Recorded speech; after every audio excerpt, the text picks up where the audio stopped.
Admiral Sarah Chen stood on the bridge of the TSS Harmony, watching the stars drift past through the massive viewing window. Her ship was one of humanity's largest vessels, but it carried no weapons of war. Instead, its cargo holds were filled with medical supplies, food, and rescue equipment. This was the way of humanity among the stars. For 300 years, humans had been the peacekeepers of the galaxy. When the Zephyrian Empire and the Krell Confederacy fought over mining rights, human diplomats stepped in to find fair solutions. When plague struck the Altarian colonies, human medical ships arrived first. When refugees fled from wars they didn't start, human worlds opened their doors. "Admiral," called Lieutenant Torres from the communications station, "we're receiving a distress signal from New Horizon Colony. They're not responding to our calls." Sarah's stomach tightened. New Horizon was one of humanity's outer colonies, home to 50,000 people. It was a peaceful farming world that grew food for 3 nearby star systems. The colonists there had never hurt anyone. "Set course for New Horizon, maximum speed," Sarah ordered, "and send word to Earth. Something's wrong." The Harmony jumped to faster-than-light travel, racing toward the colony. During the journey, Sarah tried to stay calm, but worry ate at her mind. In space, when colonies went silent, it usually meant death. Dr. Marcus Webb sat in his office on Earth, reading reports from across the galaxy. As head of the Terran Peace Institute, he spent his days solving conflicts that had lasted for centuries. Just last week, he had helped end a trade war between 2 alien species that had been fighting for 40 years. His assistant, Maria Santos, knocked on his door. "Dr. Webb, Admiral Chen is calling from the Harmony. She says it's urgent." Marcus picked up the communication device. Sarah's face appeared on the screen, and he could see the worry in her eyes. "Marcus, we've lost contact with 3 colonies." "In the past week," Sarah said. "New Horizon, Peaceful Valley, and Dawn's Light. All of them just stopped talking." "Pirates?" Marcus asked, though he knew it didn't feel right. "Pirates took things and left. They didn't make entire colonies." "Disappear?" "I don't think so. We're heading to New Horizon now. I'll send you everything we find."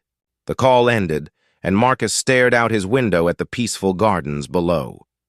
Earth had been at peace for so long that most humans had forgotten what war looked like. They had turned their backs on violence and embraced diplomacy, science, and art.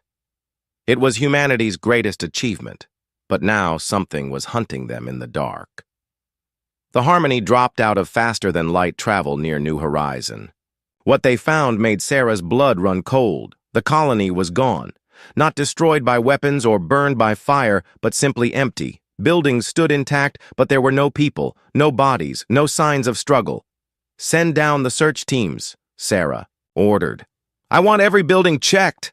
For hours, the team searched. They found meals half-eaten on tables, children's toys scattered in playgrounds, personal belongings left behind as if people had simply vanished in the middle of their daily lives.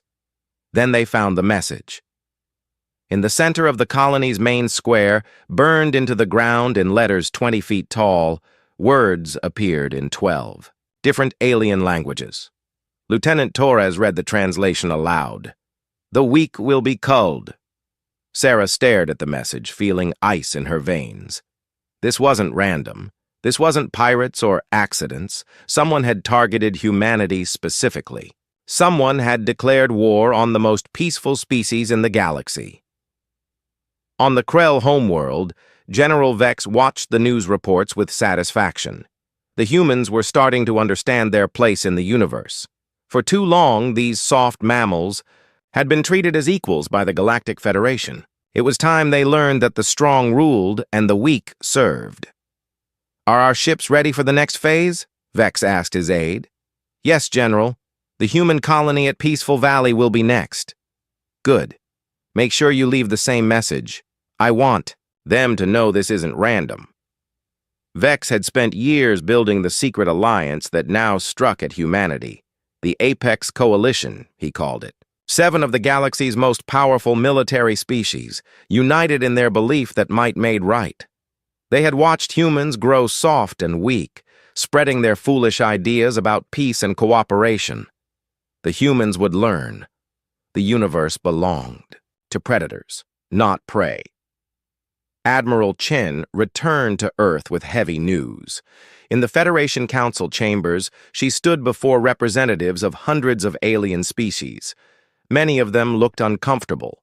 Some looked guilty. 3 human colonies have been attacked, Sarah said, her voice steady despite her anger.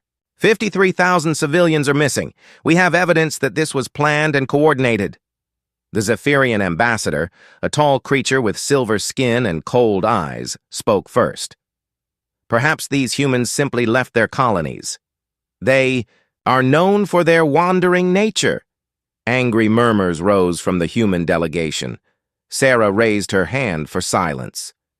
We found evidence of advanced technology used to transport large numbers of people. This was an abduction on a massive scale. Or, said the Krell representative, they staged their own disappearance to gain sympathy from the Federation. Sarah felt her control slipping. These creatures were accusing humans of murdering their own people. But she forced herself to stay calm. This was what humans did. They found peaceful solutions. We request a full Federation investigation, Sarah said, and we ask for protection for our remaining colonies while the investigation takes place. The vote was close, but not close enough. The Federation Council refused both requests. Insufficient evidence, they declared. Internal human matter. Dr. Webb watched the Federation proceedings from Earth. His wife, Elena, sat beside him, holding their young daughter, Sophie. They had been planning to visit one of the outer colonies next month. Now that felt impossible. They're not going to help us, are they? Elena asked quietly. Marcus shook his head. They think we're weak. They think we won't fight back, will we? Marcus looked at his daughter, playing with her toys, innocent and trusting. I don't know. We've spent 3 centuries teaching ourselves that violence is never the answer. But as he spoke, alarms began ringing across Earth. Another colony had gone silent. Then another. The attackers weren't stopping. They were getting bolder. In space, Admiral Chen stood on her bridge, watching reports pour in from across human space. The attacks were spreading. Whoever was doing this had declared open war on humanity. Admiral, said Torres, I'm getting word from the outer colonies. They're asking for protection. They're scared. Sarah nodded grimly.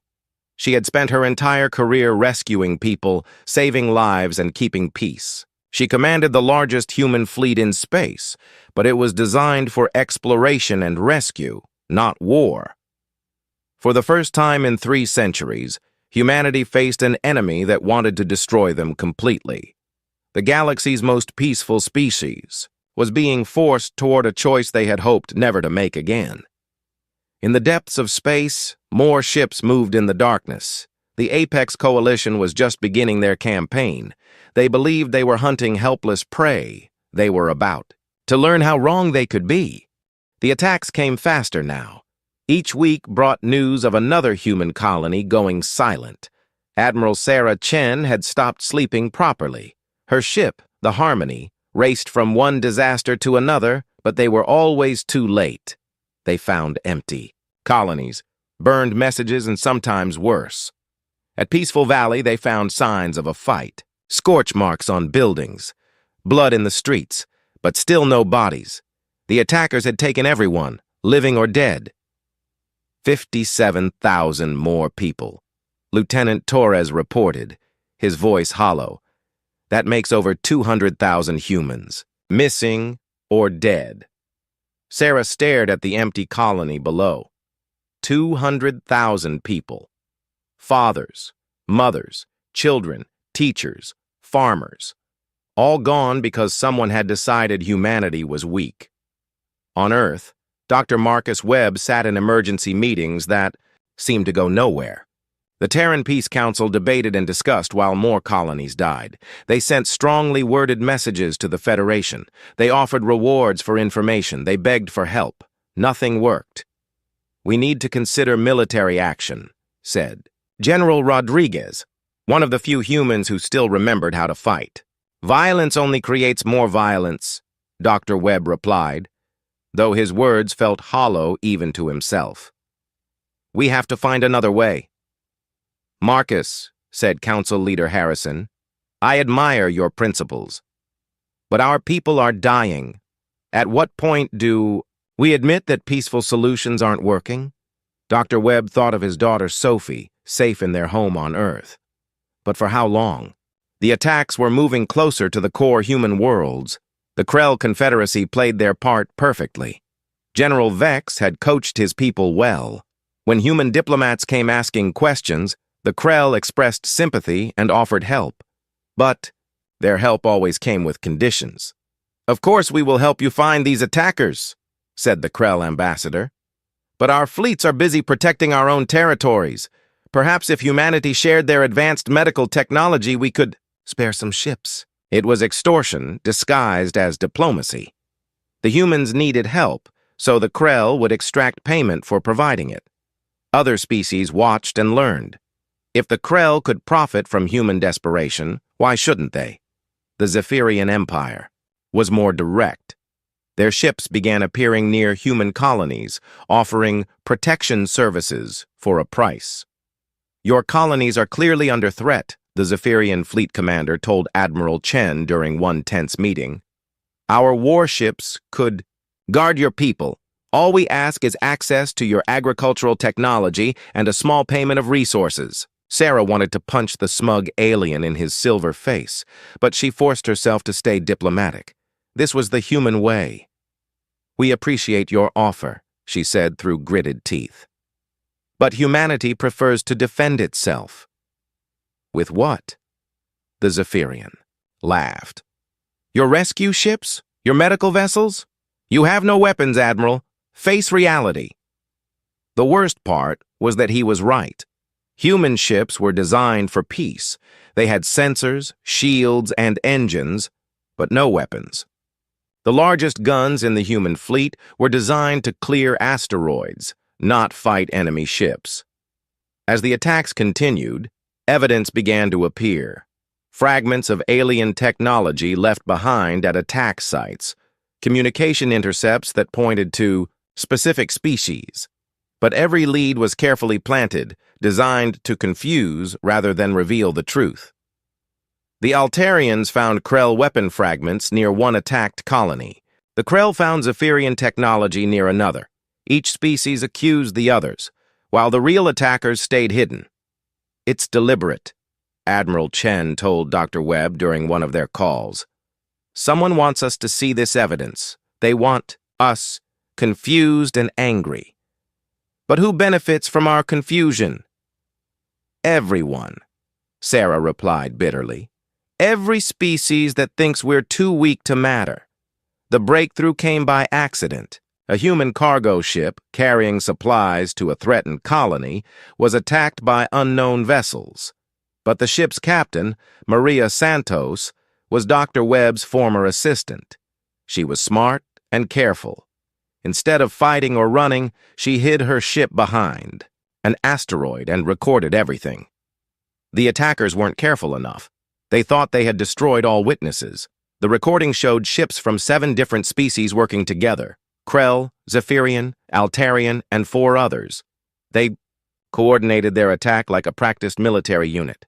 At the end, their commanders met in space to celebrate. "The Apex Coalition grows stronger," said General Vex in the recording. "Soon the humans will be broken completely." Dr. Webb watched the recording with growing horror. 7 species. 7 of the galaxy's most powerful military forces, all united in their desire to destroy humanity. "They've been planning this for years," he whispered. "This isn't random violence. This is genocide. The evidence should have been enough to get Federation help, should have been enough to prove human innocence. But when Dr. Webb presented it to the Federation Council, the response was worse than he had feared. "This recording could be faked," said the Altarian representative, whose own species was shown in the video. "Even if real, it shows only a few ships," added the Zephyrian ambassador. "You cannot judge entire species by the actions of criminals." The Federation voted again. Again, they refused to help. Worse, they began to distance themselves from humanity officially. Trade agreements were canceled. Embassy staff was recalled. Species that had been allies for centuries turned their backs. Humanity was alone. The final provocation came without warning. New Geneva was humanity's largest civilian colony, home to 50 million people. It was a beautiful world of cities and parks, universities, and hospitals. Children played in gardens while their parents worked in laboratories and libraries. Dr. Webb was there, visiting the new medical research center. His wife, Elena, and daughter Sophie were with him. They had come to see the work being done to cure diseases that affected dozens of species across the galaxy. The orbital platforms appeared suddenly, dropping out of faster-than-light travel directly above the planet. Admiral Chen's fleet was 3 hours away. The nearest Federation ships belonged to species that were probably part of the attack. "This is General Vex of the Apex Coalition," came the transmission. "The human experiment ends today.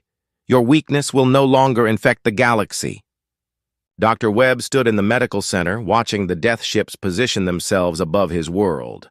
Around him, doctors and nurses continued their work, trying to save lives even as death approached from space. "Elena, take Sophie to the emergency shelters," he said calmly. "What about you? I need to try to negotiate. It's what I do." Elena kissed him goodbye. It would be the last time he saw his family alive. Dr. Webb's final transmission went out to the galaxy. He stood in the medical center, surrounded by children's drawings from the hospital ward, speaking to the aliens who were about to murder. "Millions. I know you think we're weak," he said. "But weakness isn't the opposite of strength. It's the choice to use strength wisely. We chose peace not because we couldn't fight, but because we hoped we wouldn't have to." General Vex's response was simple. "Hope is for the weak." The bombardment began at sunset. Orbital weapons turned a peaceful world into a burning wasteland. Cities became craters. Hospitals became ash. Children's laughter became silence. Admiral Chen arrived to find New Geneva dying. Her rescue ships pulled survivors from the wreckage, but there were so few. 50 million people had become 50,000 refugees. In the ruins of the medical center, they found Dr. Webb's body. He had died trying to shield injured children from falling debris. In his hand was a final message, recorded just before the end. "I was wrong. Some people only understand one language. We forgot how to speak it, but we can learn again. Elena, Sophie, I'm sorry I couldn't save you, but someone will make them pay." Sarah read the message and felt something break inside. Not her spirit, but her restraint. Dr. Webb had been humanity's greatest advocate for peace. If he could change his mind, maybe it was time for all of them to change. She opened a secured communication channel to Earth. When the Terran Council appeared on screen, they looked older, sadder, broken. "Admiral," said Council Leader Harrison, "what are your orders?" For the first time in 3 centuries, a human military officer said the words that would change everything. "I'm declaring a state of war." The news of New Geneva's destruction spread across human space like wildfire. 50 million dead, the largest massacre in galactic history, and the Federation did nothing. Admiral Sarah Chen stood before the emergency session of the Terran Council. The peaceful chamber where humans had debated diplomatic solutions for centuries now hummed with anger. She could feel it in the air, thick and dangerous. "The vote is unanimous," announced Council Leader Harrison, his voice heavy with grief. "Admiral Chen, you now have complete military authority over all human forces. Do what needs to be done." Sarah nodded. She had hoped this day would never come. "I need access to the archives. All of them." For 300 years, humanity had locked away its violent past. The military records, the weapon designs, the tactical knowledge that had once made Earth's armies unstoppable. They had buried it, all, choosing to become healers instead of killers, but they had never destroyed it. Deep beneath Earth's surface, in vaults that most humans had forgotten existed, the archives began to open. Genetic locks that recognized only human DNA granted access to secrets that predated first contact with alien species. Dr. Elizabeth Reyes, Earth's chief military historian, had spent her career studying peaceful solutions to conflicts. Now she found herself reading documents that made her hands shake. "Admiral," she called Sarah on a secure channel, "you need to see this. Our ancestors, they weren't just good at war. They were terrifying at it." The files painted a picture of humanity's past that most modern humans couldn't imagine. Before they reached the stars, humans had fought each other for thousands of years. They had created weapons that could crack planets. They had developed tactics that turned entire solar systems into death traps. But more than weapons or tactics, the files revealed something about human nature itself. Humans didn't just fight to win. They fought to utterly destroy anything that threatened their families. When pushed to the edge, they became something that made other predator species look gentle. "There's more," Dr. Reyes continued. "Hidden facilities. Ships we built but never used. Weapons we designed but never deployed. It's all been maintained by automated systems. Waiting." Sarah felt her blood run cold. How much? Enough to fight a war against the entire galaxy. And win. The transformation began immediately. Across human space, hidden facilities came online. Factories that had spent centuries building medical equipment and agricultural tools now switched to military production. The same precision that had made human doctors the best in the galaxy now created weapons of unprecedented accuracy. But the real change was in the humans themselves.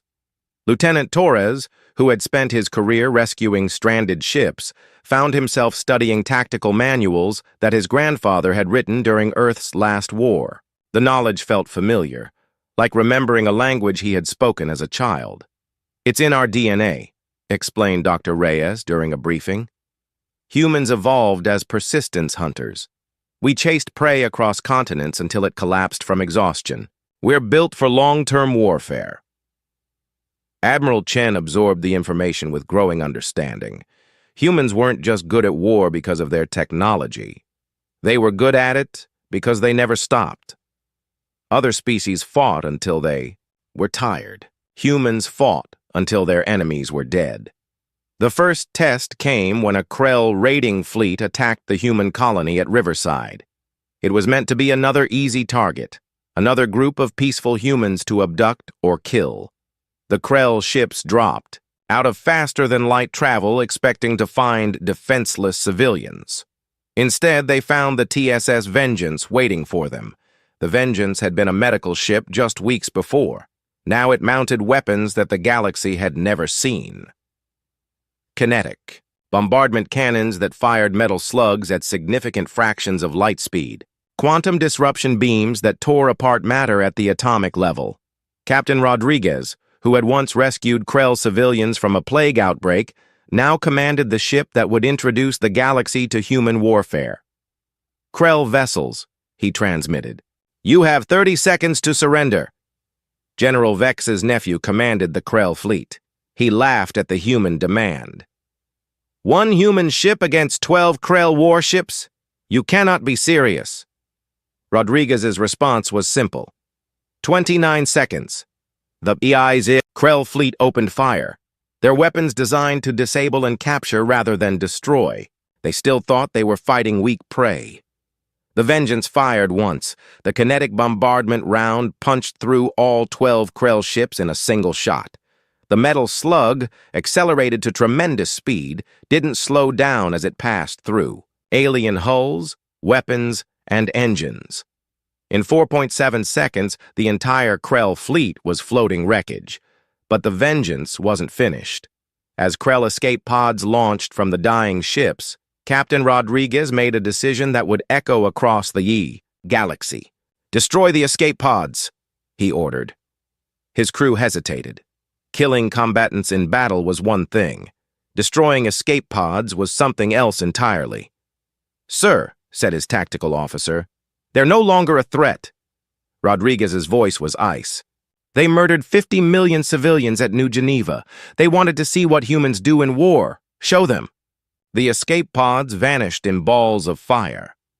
The recording of the battle spread across galactic communication networks within hours. Species that had ignored human pleas for help now watched in shock as human weapons erased an entire fleet in seconds. But it was the destruction of the escape pods that truly terrified them. The galaxy had rules about war. You didn't kill prisoners. You didn't destroy medical ships. You didn't target civilians. Humans, it seemed, had different rules. Admiral Chen stood in the war room that had been hastily constructed beneath Earth's surface. Around her, displays showed the positions of human fleets across the galaxy. For the first time in centuries, those fleets carried weapons. Admiral, reported Captain Torres, now serving as her intelligence officer, we're intercepting communications from across the galaxy. The alien species are afraid. Good, Sarah replied. They should be. The communications Torres had intercepted painted a picture of growing panic among Earth's enemies. The Apex Coalition had expected to crush humanity quickly, before they could organize a defense. Instead, they found themselves facing an enemy that fought like nothing they had ever seen. These humans, transmitted one terrified Altarian commander, they don't fight like civilized species. They don't try to disable our ships or capture our crews. They just kill everything. Another message, from a Zephyrian fleet that had encountered human forces, was even more disturbing. They knew exactly where we would be. They laid traps that we couldn't detect. Their ships are faster and stronger than our intelligence suggested. It's as if they've been preparing for this war for centuries. They had been preparing, in a way. Every human rescue mission had been a scouting operation. Every diplomatic meeting had been intelligence gathering. For 300 years, humanity had mapped the galaxy's military capabilities while appearing to be harmless explorers. Now they were using that knowledge. The counterattack began with surgical precision. Human fleets struck Apex Coalition bases across the galaxy, but they didn't target military installations alone. They hit supply lines, communication networks, and training facilities. Within weeks, the Coalition's ability to coordinate attacks collapsed. But the humans weren't content with defensive victories. They began hunting. Every alien ship that had participated in attacks on human colonies found itself on a target list. Human task forces, moving faster and striking harder than anything the galaxy had seen, tracked down individual commanders and destroyed them. General Vex himself barely escaped when human forces cornered his personal fleet near the Krell homeworld. His flagship was crippled, his escort destroyed, and his reputation ruined. The general, who had boasted about culling the weak, now hid in deep space, afraid to return home. How? He demanded of his surviving officers. How did prey become predators? Overnight. His aide, wounded in the human attack, gave him the answer that was beginning to spread across the galaxy. They were never prey, General. They were predators pretending to be prey. We forced them to stop pretending. The full truth was beginning to emerge from human archives that alien intelligence services had never suspected existed. Humanity hadn't become peaceful through weakness or evolution. They had chosen peace after becoming so good at war that they frightened themselves. Their last major conflict, the resource wars of the 23rd century, had nearly destroyed their homeworld. The weapons they created were so powerful, the tactics so ruthless, that human leaders had made a collective decision to ban warfare entirely. Now, faced with extinction, they had lifted that ban. Admiral Chen stood on the bridge of her new flagship, the TSS Retribution. Unlike the Harmony, this ship was built for war. Its weapons could crack moons. Its armor could withstand direct hits from the galaxy's most powerful guns. Its engines could outrun anything the alien species had built. But the ship's most dangerous weapon was its crew. Humans who had spent their lives saving alien species now used that same knowledge to destroy them more efficiently. "Admiral," reported her tactical officer, "long-range sensors are detecting the main Apex Coalition fleet, 200 ships including their command vessels. The human war fleet emerged from faster-than-light travel in perfect formation. 3,000 ships, each one a masterpiece of human engineering and violence."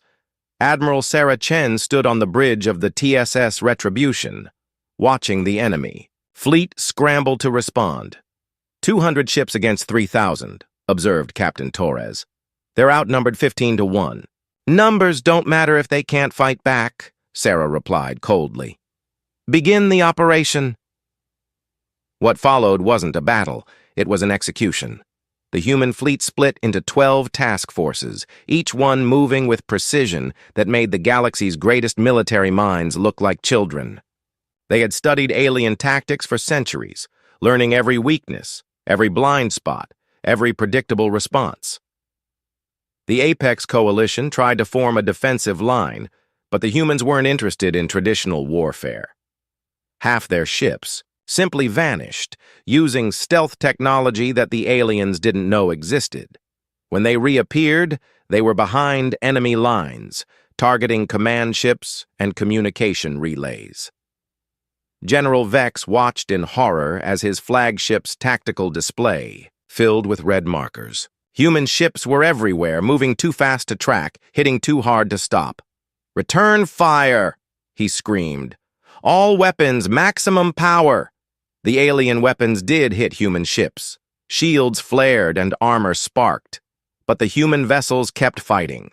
Their ships were built to take damage and keep working. Their crews were trained to fight until they died. More importantly, they were angry. Every human in the fleet had lost someone to the Coalition's attacks.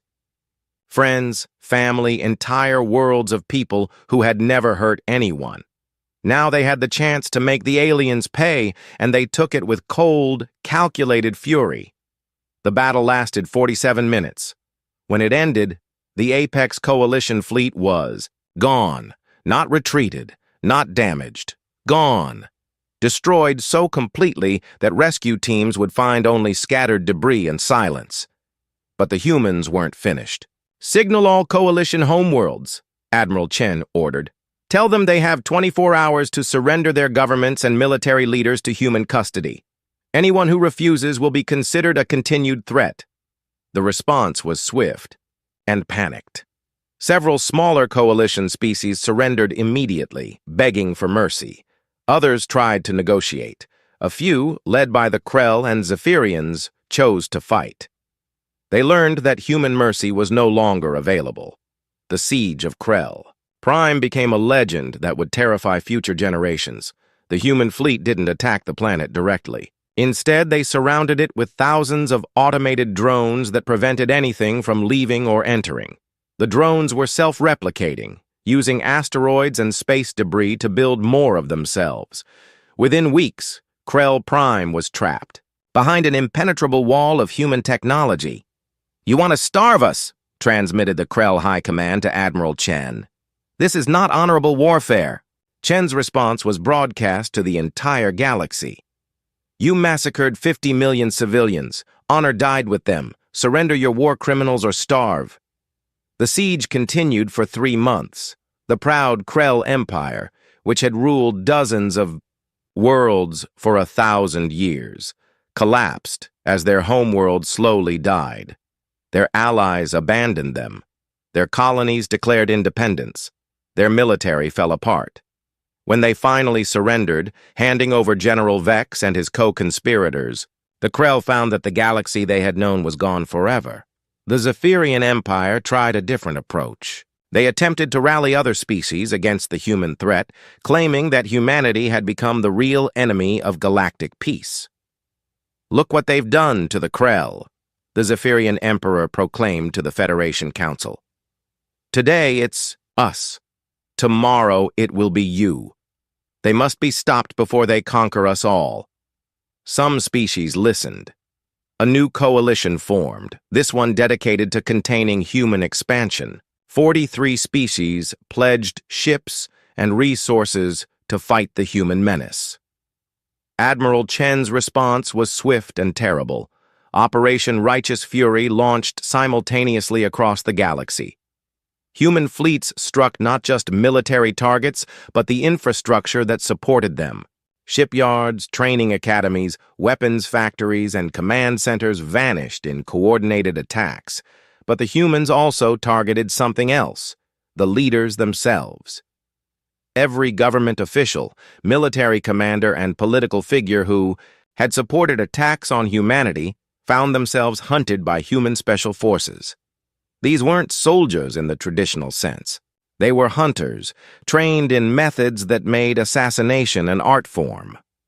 The Altarian Prime Minister disappeared from his heavily guarded palace, leaving only a note. Justice has been served.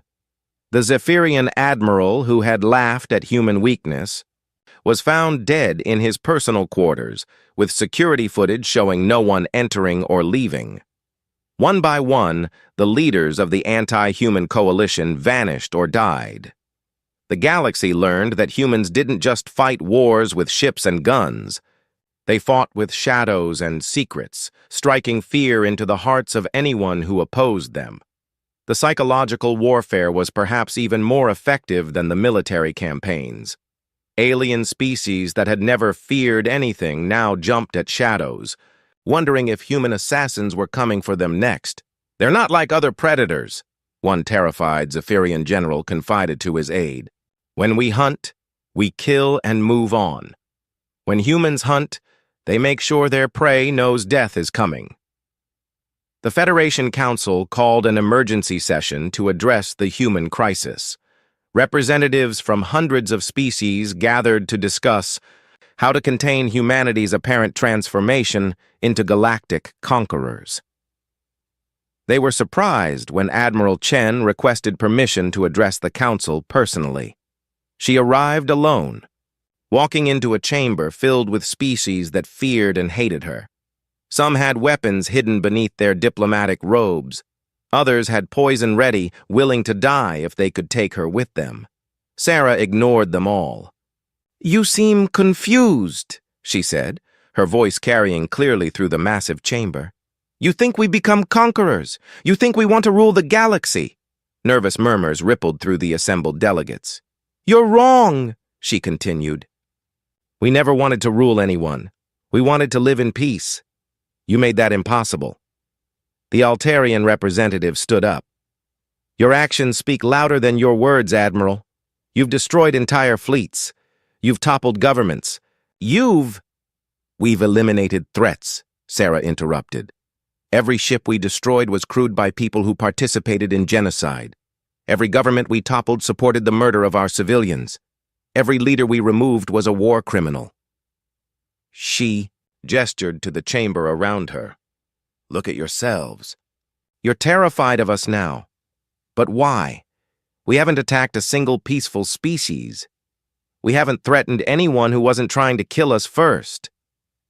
An uncomfortable silence fell over the chamber. "The difference," Sarah continued, "is that we finish what others start. When you attacked our colonies, you expected us to file complaints and beg for help. When you killed our children, you thought we'd negotiate for the return of their bodies." Her voice grew colder. "You forgot that peace is a choice. We chose it for 3 centuries because we thought the galaxy was civilized. You proved us wrong." She turned to leave, then stopped. "The war ends when every person responsible for attacking humanity is dead or in our custody. Until then, we suggest you stay out of our way." As Admiral Chen left the chamber, the assembled delegates sat in stunned silence. They had expected threats or demands for surrender. Instead, they had received something worse: the promise that humanity would never stop hunting their enemies. The war continued, but its nature had changed. The Apex Coalition was broken. Its leaders were dead or captured, but human fleets continued to move through the galaxy, hunting down every ship, every base, every individual who had played any role in the attacks on human colonies. The galaxy learned that when humans went to war, they didn't stop until they won completely. There were no partial victories, no negotiated settlements, no face-saving retreats. There was only total victory or death. Most species chose surrender. But the humans weren't interested in ruling conquered territories or enslaving defeated enemies. They had a different goal entirely, making sure that no one would ever again mistake human compassion for weakness. The message was simple and clear: humanity was still peaceful. But their peace would be backed by overwhelming force, and anyone who threatened it would face consequences that would make their species remember for 1,000 generations. As Admiral Chen prepared for the final phase of the war, she received a message from Earth. It was from Sophie's teacher, reading a letter the little girl had written before New Geneva's destruction. "Dear Admiral Chen, Daddy says you're keeping us safe from bad people. Thank you. When I grow up, I want to be like you and protect everyone." Sarah closed her eyes, remembering the bright-eyed child who would never grow up. The galaxy had taken humanity's innocence. Now humanity would take their peace of mind. The war was almost over, but the lessons it taught would last forever. 5 years had passed since the last shot was fired in what historians would call the Human War. Admiral Sarah Chen stood in the rebuilt city center of New Geneva, watching children play in gardens that grew over the graves of the dead. The planet lived again, but it was different now. Orbital defense platforms hung in the sky like steel moons, visible reminders of humanity's transformation. The children playing below would grow up knowing that their safety came not from alien goodwill, but from human strength. "Admiral," called Captain Torres, now serving as Earth's Minister of Galactic Security, "the Zephyrian delegation has arrived for the anniversary ceremony." Sarah nodded without looking away from the children. The Zephyrian Empire had been among the last to surrender, fighting until their homeworld burned and their emperor died in the ruins of his palace. Now their surviving leaders came to New Geneva every year to pay respects to the dead and renew their oaths of peace. It was a ritual repeated across the galaxy. Former enemies bowing before human memorials, promising never again to mistake mercy for weakness. The ceremony began at sunset, as it always did. Representatives from over 200 species gathered in the Memorial Plaza, where the names of New Geneva's 50 million victims were carved into black stone walls. At the center stood a simple statue, a human family embracing with the inscription, "They died for peace, we live for justice." Sarah watched the alien delegations approach the memorial, each carrying offerings of remembrance. The Krell brought crystals from their homeworld. The Altarians offered rare flowers.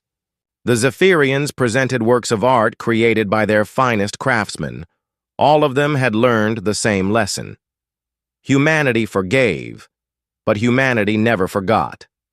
The new Galactic Federation was smaller than its predecessor. 67 species had been expelled for their role in the Apex Coalition. Their governments had been replaced, their military forces disbanded, their weapons technology confiscated. They existed now as monitored territories, allowed self-governance only under human oversight. The remaining species had accepted what they called the Terran Accords, a set of laws that governed galactic civilization. The most important law was simple. Any attack on civilian populations would be met with immediate and overwhelming human retaliation.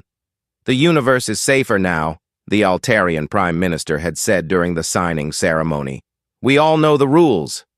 But the real change wasn't in laws or governments. It was in how every species viewed humanity. Captain Elena Rodriguez commanded the TSS Guardian, one of hundreds of human ships that now patrolled the galaxy. Unlike the old human fleet, these vessels were openly armed with weapons that could destroy entire fleets. Their crews were trained warriors, not just explorers and rescuers. Contact on long-range sensors, reported her tactical officer. Unidentified ships attacking a Thrak civilian transport. The Thrak were a peaceful species of traders, recently accepted into the Federation after proving their commitment to the New Galactic Order. Their ships carried no weapons and relied on Federation protection from pirates and raiders. Pirates? Elena asked. Possibly, or maybe raiders from the outer territories. Elena didn't need to think long. The standing orders were clear. Any attack on civilians would be met with immediate human response. Take us to maximum speed. Signal the attackers that they have one chance to surrender. The Guardian dropped out of faster-than-light travel directly. Between the raiders and their victims, 6 pirate ships, armed with old military equipment, faced a single human vessel. Human ship, transmitted the pirate leader. This doesn't concern you. We just want the cargo, not a fight. Elena's response was broadcast on all frequencies, including emergency channels that would reach every ship in the system. This is Captain Rodriguez of the human ship Guardian. You have 10 seconds to power down your weapons and prepare to be boarded. Anyone who fires on civilians in human-protected space will be destroyed. The pirates hesitated. They outnumbered the human ships 6-1. Their ships were designed for battle, while the Guardian was alone in deep space, far from any backup. They made the wrong choice. When the battle ended 3 minutes later, 6 pirate ships were drifting hulks, and the Thrak transport was safe. Elena's crew rescued the few surviving pirates, not out of mercy, but to send a message. Tell everyone you meet, she informed the captured raiders. Humans protect the innocent, always. The recording of the battle spread across galactic networks within hours, as Elena had intended. Pirates, raiders, and warlords across the galaxy received the message clearly. Civilian targets were off limits, and humans would enforce that rule with overwhelming force. Dr. James Webb, son of the late Dr. Marcus Webb, worked in the rebuilt Terran Peace Institute. Unlike his father's generation, James understood that peace required more than good intentions. It required the will and ability to destroy anyone who threatened it. The old institute was naive, he explained to a group of young diplomats. They believed that reasonable people could always find reasonable solutions. We know better now. His students, all of them born after the war, listened carefully. They would become humanity's new ambassadors, carrying the message of peace backed by strength to every corner of the galaxy. Diplomacy is still our first choice, James continued, but it's no longer our only choice. When you negotiate with alien governments, they need to know that humanity will honor our agreements and protect our friends. They also need to know what happens to our enemies. The lesson had been learned well. Human diplomats now spoke with quiet authority that came from knowing their words were backed by the galaxy's most powerful military force. Trade agreements were honored. Peace treaties were respected. Human civilians moved freely through space under the protection of human warships. But perhaps the most important change was in humanity itself. Admiral Chen visited the Archive of Remembrance, a vast library built beneath New Geneva's surface. Here, the records of every human who had died in the war were preserved forever. Not just their names and dates, but their stories, their dreams, their last words. She stopped at one particular display. Elena Webb, age 6, daughter of Dr. Marcus Webb.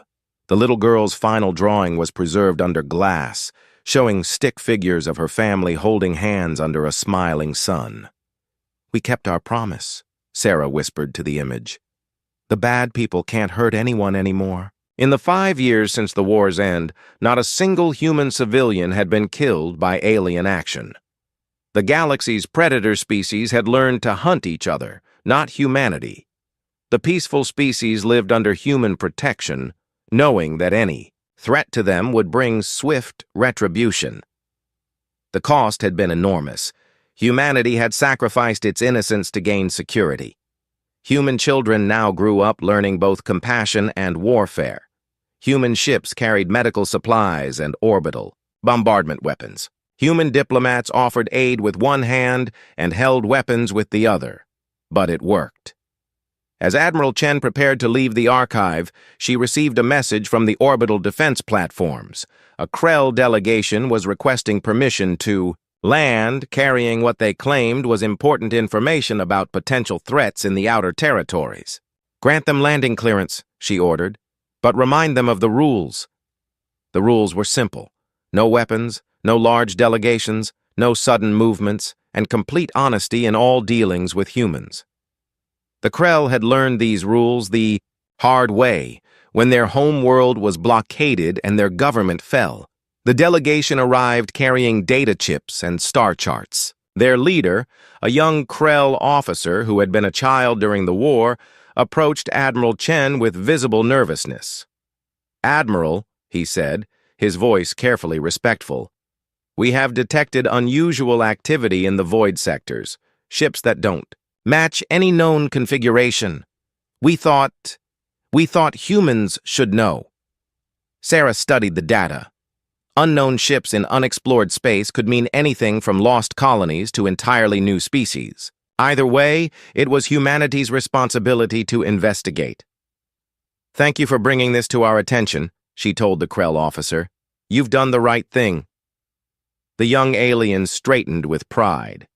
His species had gone from conquerors to willing servants of human peace, and he seemed genuinely happy to serve. As the Krell delegation departed, Admiral Chen looked out at the stars and smiled grimly. Somewhere out there, unknown beings were making first contact with the galaxy. They would learn, as everyone eventually did, that the universe had rules now. Humans had written those rules in blood and steel. Anyone who wanted to challenge them was welcome to try. The galaxy was at peace, not because its inhabitants were peaceful, but because they were afraid. They had learned that humanity's greatest weapon wasn't their technology or their tactics. It was their unwillingness to quit. When pushed into war, humans didn't fight until they were tired or satisfied or until they had made their point. They fought until their enemies were broken so completely that they would never be a threat again. And if new threats emerged from the unknown depths of space, they would learn the same lesson that the Apex Coalition had learned. The universe belonged to whoever was strong enough to keep it. Humanity had claimed that strength through terrible sacrifice, and they would never give it up again. Lieutenant Sarah Chen stared at her screen in disbelief. The coffee in her mug had gone cold hours ago, but she hadn't noticed. The sensor array at monitoring station Delta 7 had picked up something that shouldn't exist. "Computer, run diagnostic on sensor array number 4, she said, her voice steady despite the growing knot in her stomach. "Diagnostic complete. All systems functioning normally," the computer replied in its calm, artificial voice. Sarah leaned back in her chair and rubbed her tired eyes. She had been on duty for 18 hours straight, covering for her sick colleague. Maybe she was just seeing things, but the readings were still there, glowing on her screen like an angry red warning. A massive ship had appeared at the edge of human space. It was big, really big. The computer estimated it was at least 3 kilometers long and 1 kilometer wide. That made it larger than anything humans had ever built. But size wasn't the strangest thing about it. The ship's design was unlike anything in their databases. It looked organic, like it had been grown instead of built. Its hull curved and flowed in ways that seemed impossible, and the energy readings coming from it were off the charts. The ship was putting out more power than an entire human colony. Sarah's hands shook slightly as she reached for the emergency communication button. This was way above her pay grade. "Command, this is Delta 7 monitoring station. We have a situation out here." The response came quickly. "Delta 7, this is Sol Defense Command. What's your status?" "Sir, we have detected an unknown vessel. It's big, and it's not in our ship registry. The design is completely alien to anything we've seen before. There was a long pause. Delta 7, are you certain about this reading? Yes, sir. Computer confirms all systems are working normally. This thing is real, and it's heading into our space. Understood, Delta 7. Stay at your post and keep monitoring. Do not attempt to make contact. Help is on the way. Admiral Marcus. Rivera was having dinner with his family when the call came. His daughter was telling him about her school day when his emergency communicator beeped 3 times. The signal for a priority 1 emergency. I have to take this, sweetheart, he told, his daughter kissing her forehead. His wife gave him a worried look but said nothing. She knew the demands of his job. Rivera stepped into his home office and activated the secure communication link. Captain Williams appeared on the screen, his face grim. Admiral, we have first contact. Those 4 words changed everything. Rivera felt his blood run cold.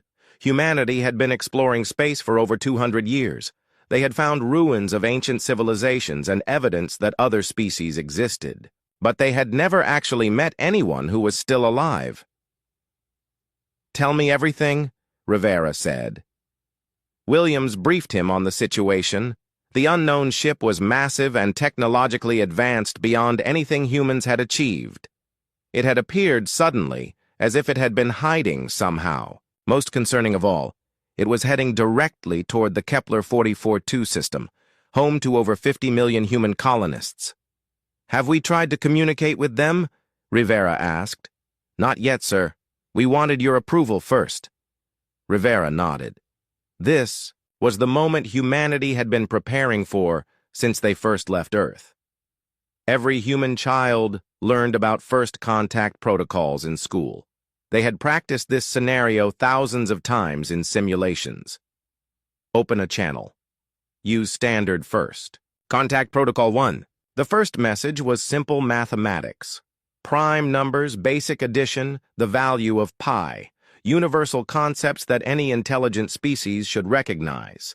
They transmitted the message on multiple frequencies and waited. No response. They tried. Protocol 2. Simple pictures showing the structure of hydrogen atoms, the solar system, and basic geometric shapes. Still nothing. Protocol 3 involved showing them recordings of human music, art, and peaceful activities. The message was clear. We are not hostile. We want to talk. The alien ship continued its approach toward human space. It didn't slow down or change course. It was as if their messages didn't exist. Hours passed. Rivera had moved to the main command center at Sol Defense. The best minds in human space were working on the problem. Linguists, mathematicians, physicists, and diplomats all tried different approaches. Nothing worked. Dr. Elizabeth Foster, the lead xenolinguist, was getting frustrated. It's like they're not even receiving our signals, she said, or they're choosing to ignore us completely. Maybe they don't understand our technology, suggested Dr. Park, the xenoarchaeologist. Their ship design is so different from ours. Maybe they communicate in ways we haven't thought of. Or maybe they just don't care what we have to say, Rivera said quietly. That possibility scared everyone in the room. If the aliens weren't interested in communication, what did they want? The answer came 36 hours after first detection. The alien ship finally responded, but not in the way anyone expected. The message came through on every communication frequency at once. It was in perfect English, somehow translated in real time. The voice was cold and mechanical, without any emotion. Inferior species detected. You will surrender your territories immediately. Resistance will result in complete extinction. You have been warned. The message repeated 3 times, then stopped. The command center fell silent. Everyone stared at the speakers as if they might take back what they had just heard. Did they just... Dr. Foster started to say, then stopped. They declared war on us, Rivera finished, without even knowing who we are or what we're capable of. Commander Elena Vasquez, the head of fleet operations, spoke up. Admiral, we need to know what we're dealing with. I request permission to... Send a reconnaissance mission. Rivera thought about it. Sending ships toward the alien vessel could be seen as an aggressive act. But they needed information. They needed to know if humanity was about to face extinction. Permission granted. But, stay outside weapon range. We don't know what they're capable of. The alien ship continued toward Kepler 442. Its speed was constant, its path unwavering. It would reach the system in 3 days. Rivera looked around the command center at all the worried faces. These people represented the best of humanity. They were smart, dedicated, and brave. But were they enough to face whatever was coming? He thought about his daughter and wife at home. He thought about the 50 million people in the Kepler system who had no idea their lives were about to change forever. He thought about Earth and Mars and all the human colonies scattered across dozens of star systems. For the first time in over 200 years of space exploration, humanity was not alone. But their new neighbors didn't seem interested in being friends. The alien ship had called them an inferior species. They demanded surrender without negotiation. They threatened extinction as casually as someone might comment on the weather. Rivera realized that humanity was about to face its greatest test, not against nature or disease or the harsh environment of space. They were about to face something that considered them nothing more than insects to be swept aside. He activated the fleet-wide communication system. Every human ship, station, and colony needed to know what was happening. This is Admiral Rivera to all human forces. As of this moment, we are in a state of emergency. An unknown alien force has entered our space and demanded our surrender. They have threatened to destroy us if we resist. He paused, thinking about what to say next. How do you prepare an entire species for possible extinction? We don't know what we're facing yet, but we're going to find out. And whatever happens, we're going to face it together. Rivera out. The die was cast. Humanity's future would be decided in the coming days. Rivera just hoped they were ready for what was coming. Captain Elena Vasquez watched through her ship's viewport as the Thunderbolt patrol squadron approached the alien vessel. 3 of humanity's best destroyers, armed with the latest weapons and crewed by experienced veterans. They had orders to observe and gather intelligence, but everyone knew they might have to fight. "Thunderbolt leader to command," came the voice of Captain Rodriguez over the communication system. "We are approaching the target. Distance 50,000 kilometers and closing." Vasquez sat in the command center aboard the battleship Defiance, humanity's most powerful warship. Around her, dozens of officers and technicians monitored every aspect of the reconnaissance mission. Admiral Rivera stood behind her, his face tense with worry. "Copy. Thunderbolt leader. Maintain safe distance and begin sensor sweep," Vasquez replied. The alien ship filled their screens as the patrol squadron moved closer. It was even more impressive up close. The organic curves of its hull seemed to shift and flow like liquid metal. Strange lights pulsed along its surface in patterns that hurt to look at directly. "Command, this is Thunderbolt 2, came another voice. "My sensors are picking up energy readings that don't make sense. This thing is generating more power than our entire fleet combined." Dr. Foster, who was monitoring from the command center, frowned at her instruments. "Admiral, the energy patterns are unlike anything in our physics textbooks. They're doing things with matter and energy that should be impossible."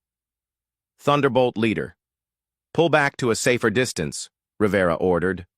Something doesn't feel right about this. But it was too late. The alien ship responded to their presence.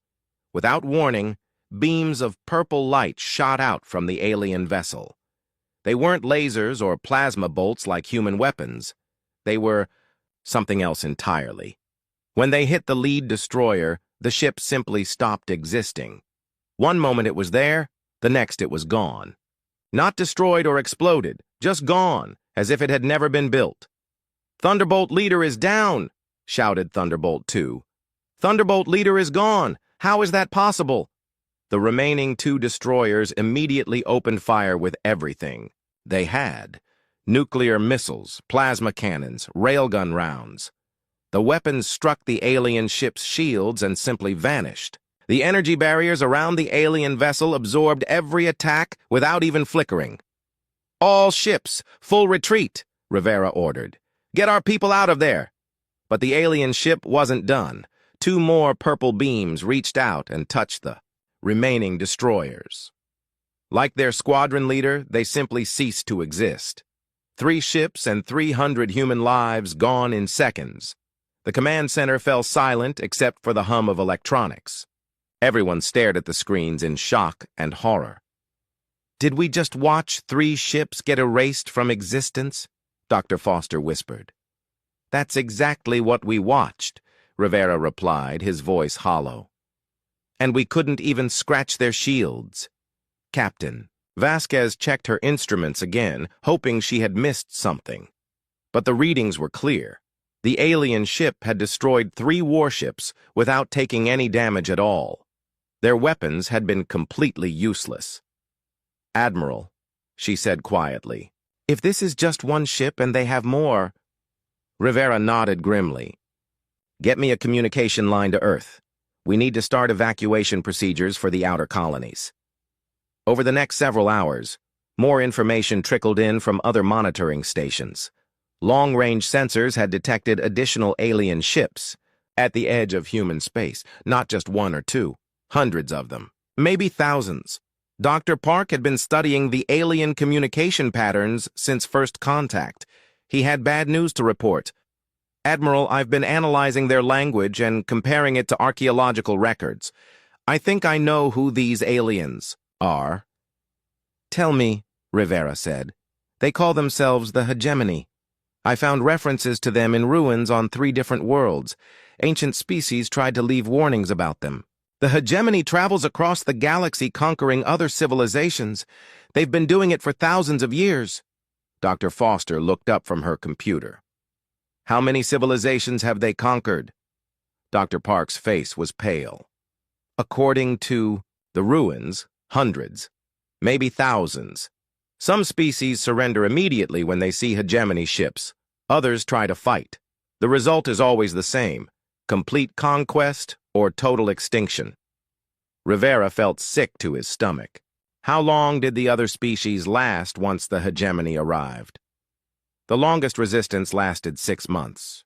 Most fell within weeks. A few species were completely destroyed in days. The implications were staggering.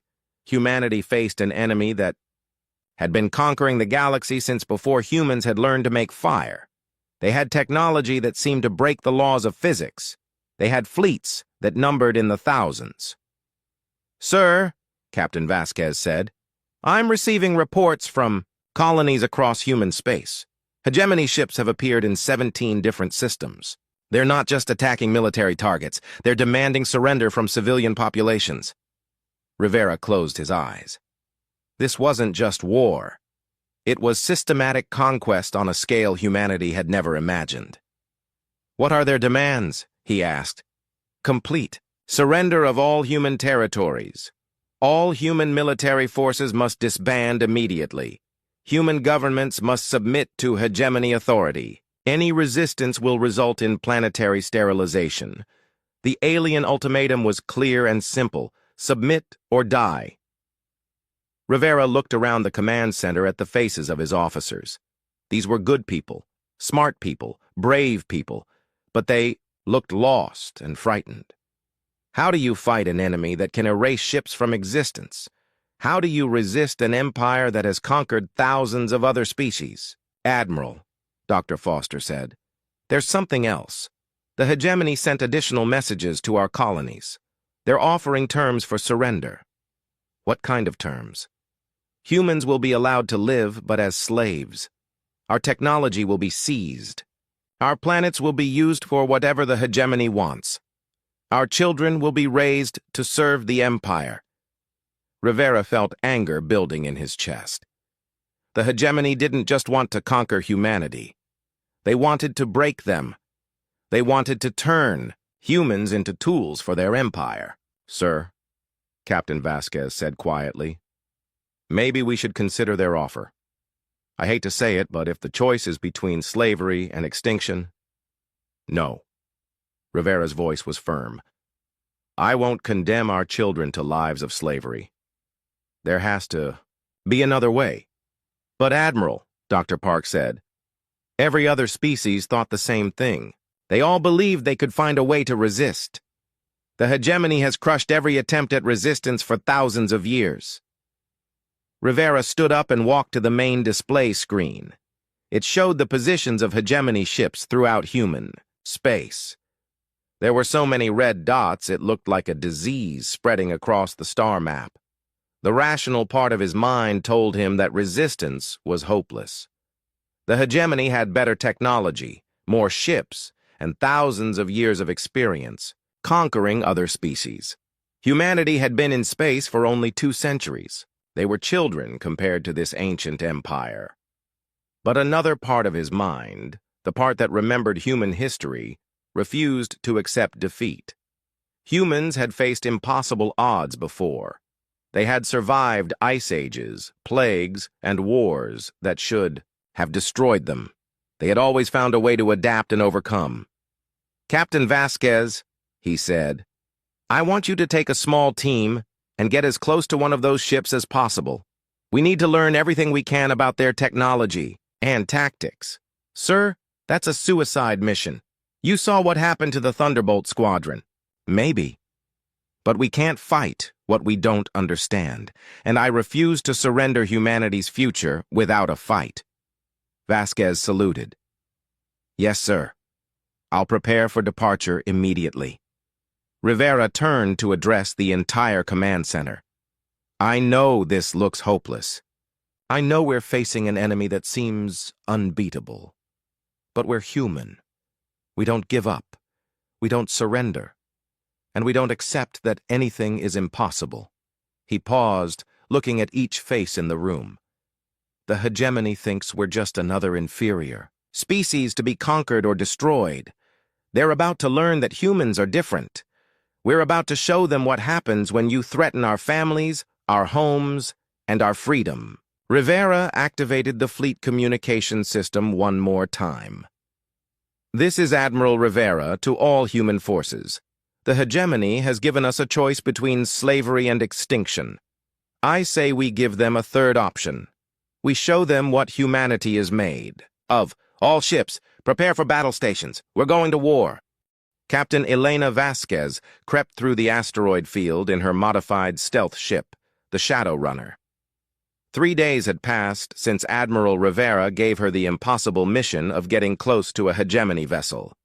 3 days of careful planning, preparation, and saying goodbye to people she might never see again. Her ship was barely larger than a fighter, packed with every sensor and recording device the engineers could fit. If she was going to die gathering intelligence, at least the information would be useful to someone. Shadow Runner to command, she whispered into her communicator. I'm approaching the target. Distance 30 kilometers and closing. The hegemony ship floated in space like a sleeping giant. This one was smaller than the massive vessel that had destroyed the Thunderbolt Squadron, but it was still twice the size of humanity's largest battleship. Strange lights pulsed along its organic hull in hypnotic patterns. Copy, Shadowrunner. What are you seeing? Came Admiral Rivera's voice. The ship appears to be scanning the asteroid field, Vasquez reported. It's moving in a very predictable pattern. The same route, the same speed, every 20 minutes. She watched for another hour, taking detailed recordings of everything. The alien ship was methodical in its movements, almost mechanical. There was no variation in its patrol pattern, no random changes to keep potential enemies guessing. Command, I'm seeing something interesting. This ship fights like it's following a computer program. Everything is precise and predictable. They're not adapting their tactics at all. Explain, Rivera said. When they destroyed our ships, they used the exact same type of beam weapon each time. Same power level, same targeting pattern. They didn't try different weapons or different approaches.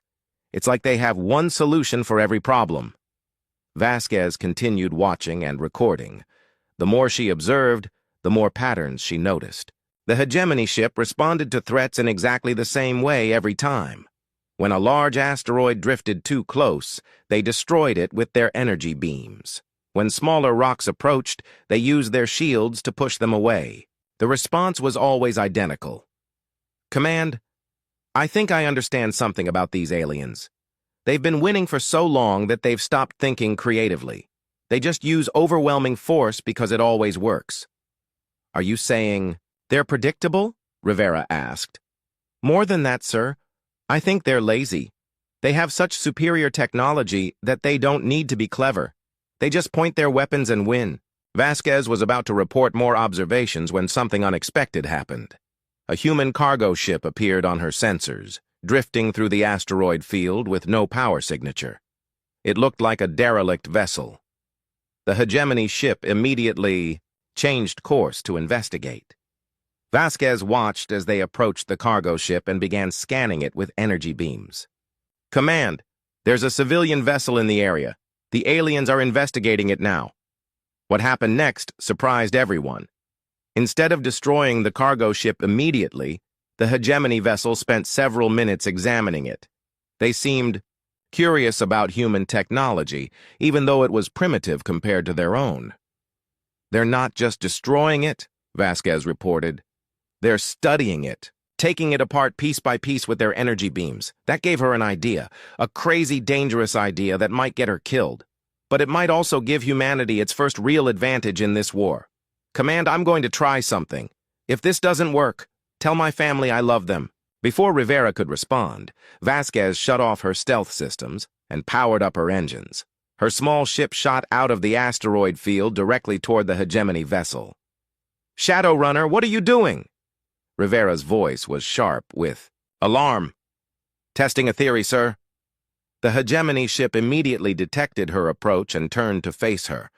Vasquez could see weapons charging up along its hull. She had maybe 30 seconds before they turned her into space dust. But instead of firing immediately, the alien ship hesitated. Just like with the cargo vessel, they seemed curious about this small human ship approaching them alone. They began, scanning her with energy beams, trying to understand what she was doing. That hesitation was exactly what Vasquez had hoped for. The hegemony was used to enemies that either ran away in terror or charged at them with everything they had. They didn't know how to react to a single small ship approaching calmly. She transmitted a simple message on all frequencies. "I want to talk." The alien spent precious seconds trying to decode her transmission and understand her intentions. Those seconds gave Vasquez time to get much closer than any human ship had managed before. When the hegemony finally decided to destroy her, she was ready. At the last second, she fired her ship's entire missile payload directly at their hull and immediately activated her emergency thruster to change course. The missiles were nothing special. Standard human warheads that couldn't penetrate hegemony shields. But that wasn't the point. The point was to see exactly how their defenses worked when they were surprised. The alien shields absorbed the missiles easily, but Vasquez's sensors recorded everything. She saw exactly how the energy barriers operated, how they detected incoming threats, and most importantly, how they recovered after each impact. "Got it," she shouted into her communicator. "Command, their shields have a recharge cycle. After they absorb an attack, there's a 3-second window where they're vulnerable." The hegemony ship fired its energy beams at her, but Vasquez was already accelerating away at maximum speed. The purple beams missed her by mere meters, close enough that her ship's hull started to buckle from the heat. "Shadow Runner, get out." "Of there!" Rivera ordered. "Already running, sir. But I got what we came for."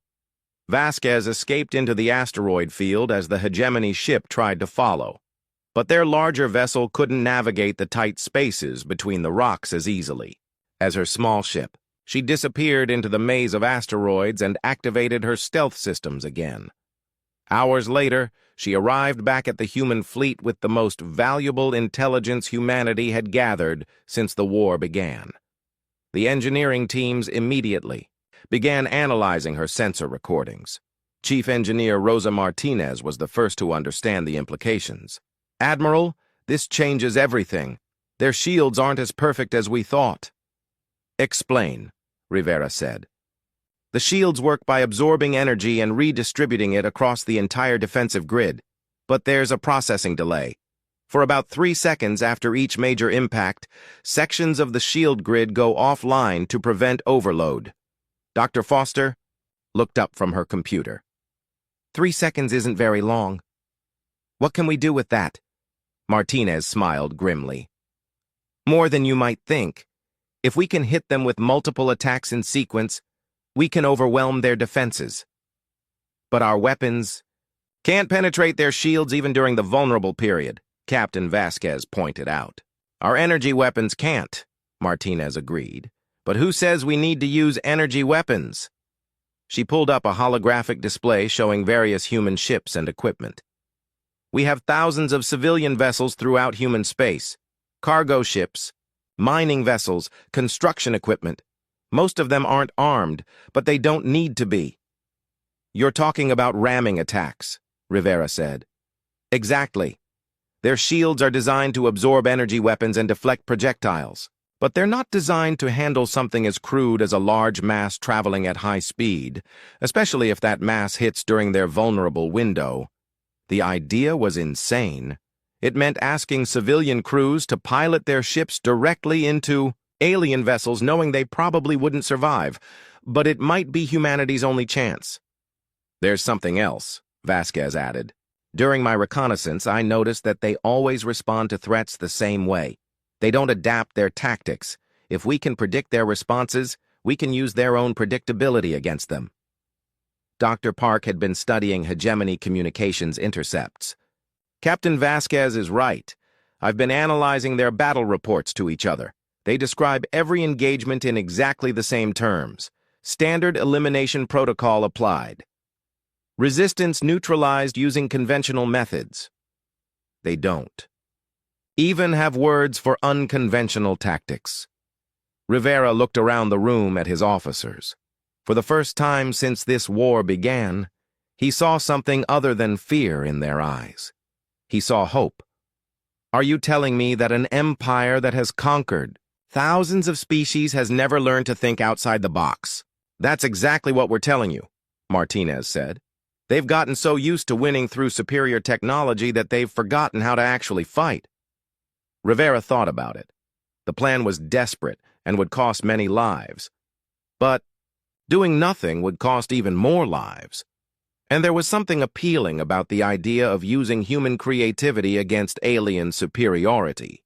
"Chief Martinez, how long would it take to modify our civilian ships for ramming attacks? With the whole fleet working together? Maybe 2 days. Do it. And I want every ship captain in the fleet to start thinking of the most unconventional tactics they can imagine. If the hegemony expects us to fight like every other species, we're going to disappoint them." As the meeting broke up and officers hurried to their tasks, Rivera felt something he hadn't felt since this war began. He felt like humanity might actually have a chance. The hegemony was about to learn that humans had spent their entire. The Pack Awakens news of the successful attack on the hegemony scout ship spread through human space faster than light itself. Within hours, every colony, every space station, every settlement from the core worlds to the frontier knew the same incredible fact. The aliens could be hurt. Admiral Rivera stood in the main communications center watching reports flood in from across human territory. The response was unlike anything he had ever seen. Not panic or despair, but a fierce determination that made his chest swell with pride. "Admiral, incoming message from the mining colony at Epsilon 7, reported Communications Officer Walsh. "They're volunteering their entire fleet of ore, haulers for ramming attacks." "Copy that. Next report." "Sir, the agricultural station at New Kansas is converting their grain transports into missile platforms. They say if the aliens want their corn, they'll have to pry it from their cold, dead hands." Rivera smiled despite the gravity of the situation. That was exactly the kind of human response he had hoped for. Captain Vasquez entered the communications center with a data pad full of reports. "Admiral, you need to see this. The response from our civilian population is incredible." She handed him the pad. Rivera scrolled through dozens of messages from colonies across human space. Farmers were converting their harvesting equipment into weapons. Miners were using their industrial explosives to build bombs. Even luxury cruise ships were being modified for combat. But the most impressive response came from an unexpected source. "Admiral," Dr. Foster said, approaching with her own set of reports.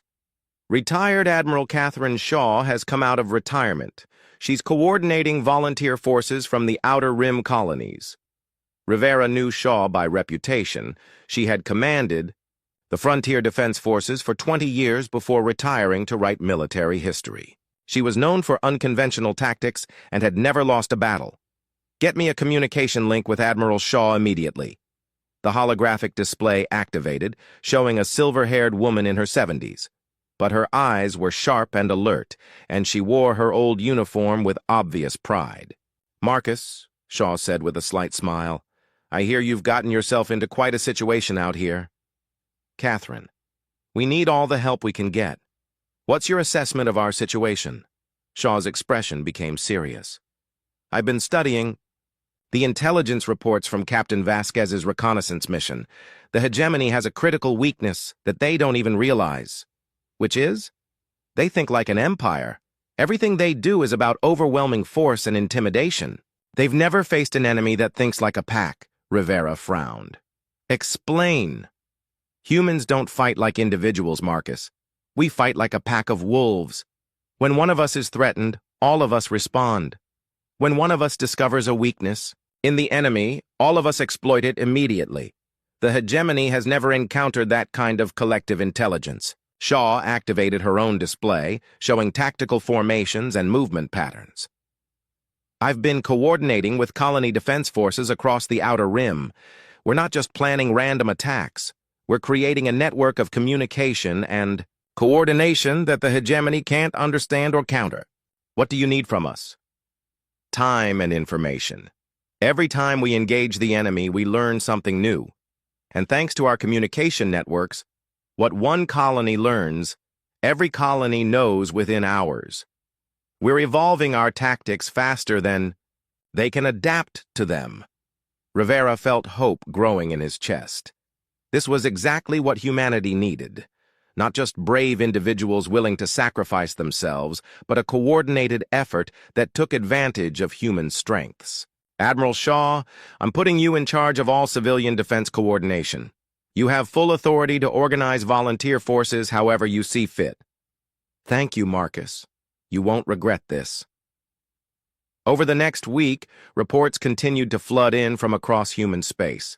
The civilian response to the hegemony invasion was beyond anything the military had planned for. Chief Engineer Martinez had established modification centers at every major shipyard. Civilian vessels were being converted into attack ships at an incredible rate. But more importantly, each modification was being shared immediately with every other shipyard. "Admiral," Martinez reported, "we've now converted over 3,000 civilian ships for combat operations. But that's not the impressive part." "What is?" "Each shipyard is improving on the modifications. A mining station figured out how to turn cargo containers into guided missiles.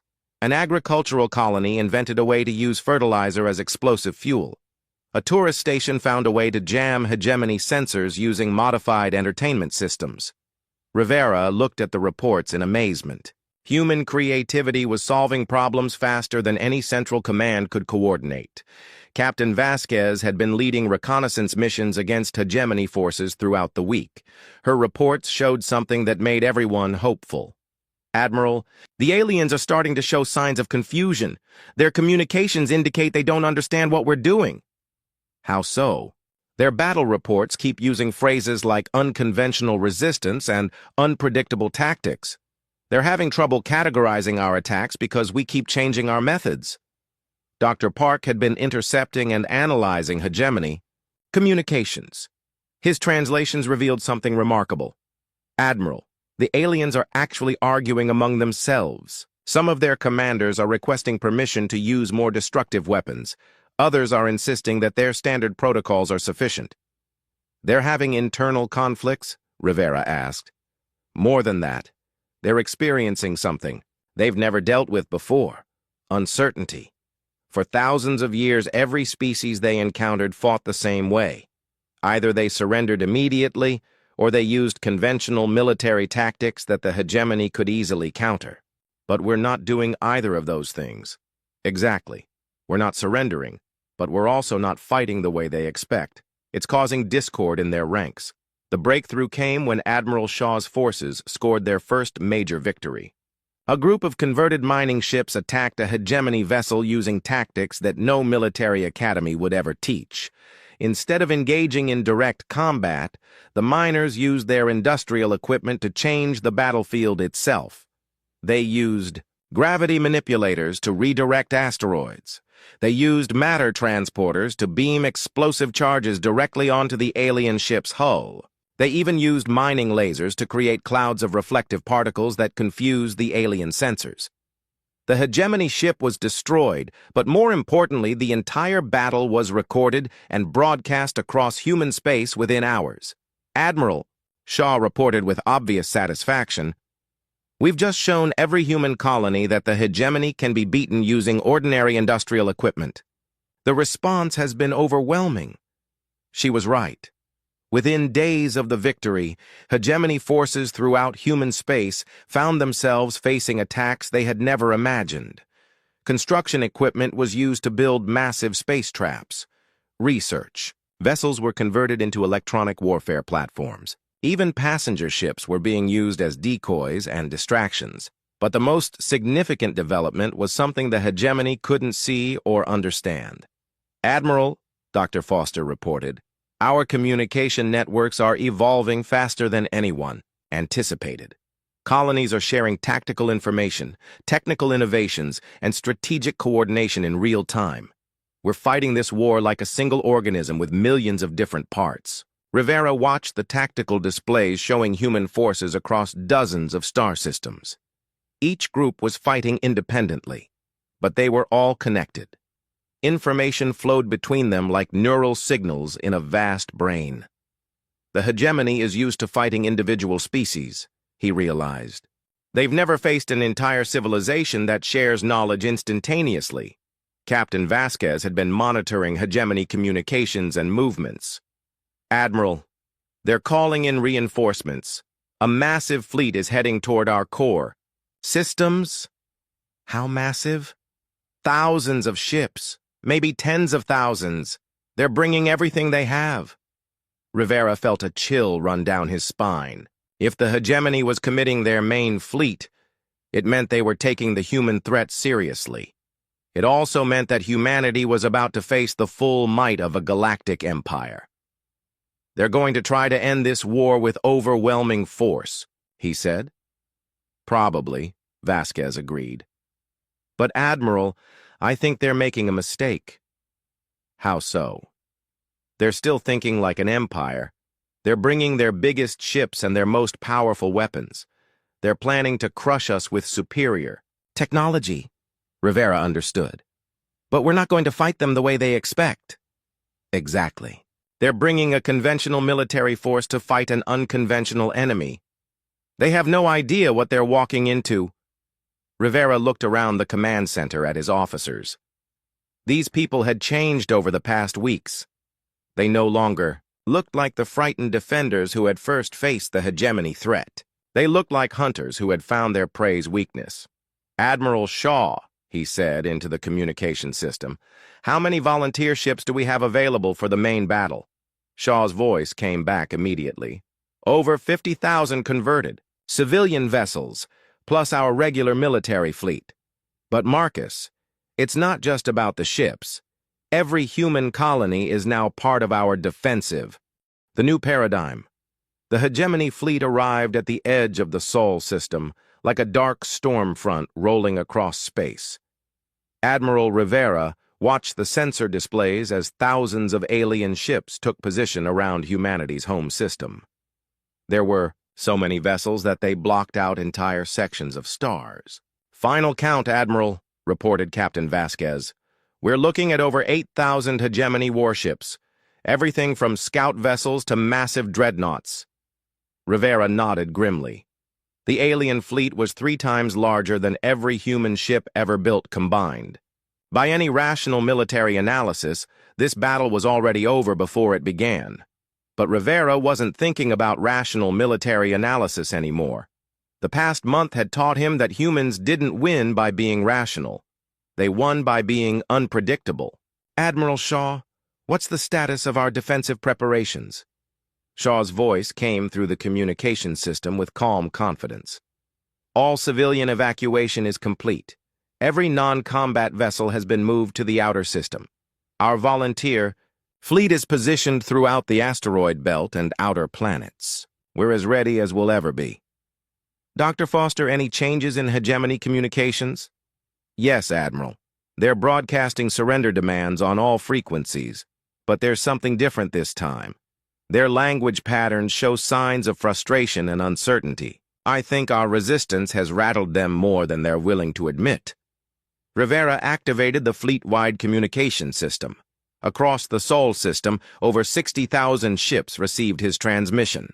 Military vessels, converted civilian ships, mining platforms, even modified space stations, each one crewed by humans who had refused to surrender their freedom. "This is Admiral Rivera to all human forces. The hegemony has brought their biggest fleet to end our resistance. They expect us to either surrender in terror or charge at them with everything we have." He paused, looking at the massive alien fleet on his displays. "We're going to disappoint them. Today, we show the galaxy what happens when you threaten humanity's children. Today, we prove that some things are worth fighting for, no matter the odds. All units, begin Operation Swarm." The hegemony fleet began moving toward Earth in perfect formation. Massive dreadnoughts in the center, supported by cruisers and destroyers in precise geometric patterns. It was an awesome display of military power that had terrified hundreds of other species into immediate surrender. But the human response was unlike anything the hegemony had ever encountered. Instead of meeting them head-on, the human fleet seemed to dissolve into chaos. Ships scattered in every direction, moving in patterns that made no tactical sense. Some groups retreated toward the outer planets. Others accelerated directly toward the alien fleet, only to veer away at the last second. Still others simply disappeared behind asteroids and moons. "What are they doing?" demanded Hegemony Admiral Korvax from his flagship. "This isn't a military formation. It looks like complete panic." His tactical officer studied the displays. "Sir, their movements appear random. There's no coordination or strategy that we can detect." "Then crush them. Begin standard elimination protocol." But when the hegemony ships opened fire, their targets weren't there anymore. The human vessels had scattered into small groups that moved independently, making them nearly impossible to target effectively. "Sir, we're only hitting a few ships per volley. They're moving too unpredictably for our targeting systems." Admiral Korvax frowned. Every other species the hegemony had conquered fought in organized formations that could be systematically destroyed. These humans were fighting like a school of fish, scattering when attacked, but somehow still moving together. Then the real attack began. From behind asteroids, from the shadows of moons, from positions throughout the outer system, waves of small human ships launched themselves at the hegemony fleet. They came from every direction at once, making coordinated defense impossible. Most of these ships were converted civilian vessels with minimal weapons. By themselves, they posed no threat to hegemony shields. But they weren't attacking by themselves. "Sir, incoming missiles from the Jupiter orbital platforms. Defensive. Batteries are tracking multiple small craft approaching from the asteroid belt." "Admiral, something just exploded inside our formation. I think it was a disguised cargo container."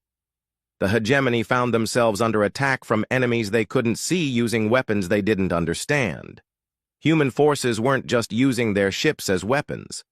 They were using everything.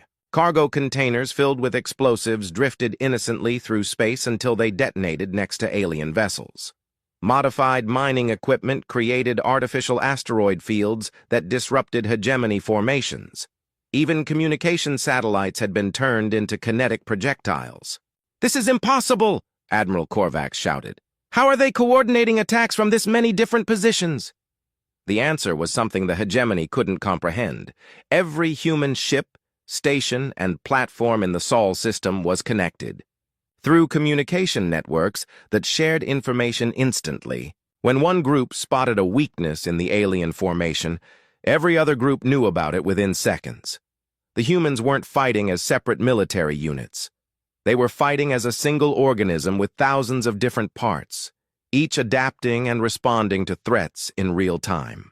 Commander Torres, leading a group of converted cargo ships, demonstrated exactly how dangerous this coordination could be. His small fleet had been hiding in the shadow of Mars when they received word that hegemony shields were vulnerable for 3 seconds after each energy discharge. "All units prepare for synchronized ramming attack. Target the Dreadnought at coordinates 77 Alpha."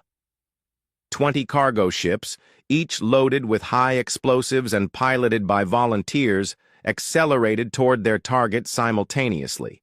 The hegemony vessel fired its defensive weapons, creating the predicted 3-second window of vulnerability. The cargo ship struck the alien hull with devastating impact, not because human weapons were superior, but because human timing was perfect. The massive hegemony Dreadnought, which had conquered dozens of star systems, broke apart under the coordinated assault of modified civilian vessels. "Dreadnought Dominant has been destroyed," came the panicked report from another hegemony ship. "How is that possible?" Admiral Korvax stared at his displays in disbelief. The humans had just destroyed one of their most powerful warships using cargo containers and perfect timing. It was tactically brilliant and completely insane. "All ships, maintain formation and continue advance toward Earth," he ordered. "These primitives cannot maintain this level of resistance, but the human attacks only intensified." Admiral Shaw had positioned groups of ships throughout the outer system, each one waiting for the perfect moment to strike. As the hegemony fleet advanced, they found themselves under constant harassment from every direction. Dr. Park, monitoring communications from his research vessel, made a discovery that changed everything.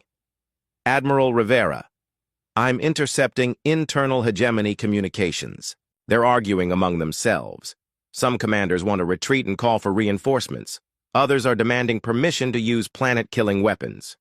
What's stopping them? Us. We're fighting so unconventionally that they can't decide how to respond. Their standard protocols don't cover enemies who attack with cargo ships and mining equipment." Rivera realized that humanity had achieved something unprecedented. They had confused a galactic empire. The hegemony was paralyzed by uncertainty, unable to adapt to tactics they had never encountered. That's when Captain Vasquez executed the most audacious plan of the entire war. "Admiral, requesting permission to implement the Torres Gambit." Rivera knew what she meant. It was named after Commander Torres, who had suggested using captured alien technology against its creators. The plan was simple in concept but insane in execution. Permission granted. "Good luck, Captain." Vasquez took her modified stealth ship directly into the heart of the hegemony formation. But instead of attacking, she did something the aliens never expected. She transmitted a message directly to their fleet communication network. The message wasn't a surrender or a threat. It was a tactical analysis of every weakness the humans had discovered in hegemony technology and strategy, complete with detailed explanations of how to exploit those weaknesses. But here was the brilliant part. She transmitted it in the hegemony's own language, using their own communication protocols. Suddenly, every ship in the alien fleet received detailed instructions on how their enemies were defeating them. The information spread through their network like a virus, creating chaos and confusion among their ranks. "Sir, we're receiving tactical data about our own vulnerabilities." "How are the humans accessing our communication networks?" "Admiral, some of our ships are requesting new orders. They say the current battle plan is flawed." For the first time, in thousands of years, the hegemony fleet began to doubt itself.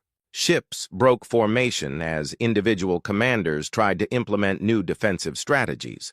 Some vessels retreated while others advanced, creating gaps in their defenses that human forces immediately exploited. The battle raged for hours, but the outcome was no longer in doubt. The hegemony had brought overwhelming force to crush human resistance. Instead, they found themselves fighting an enemy that turned their own.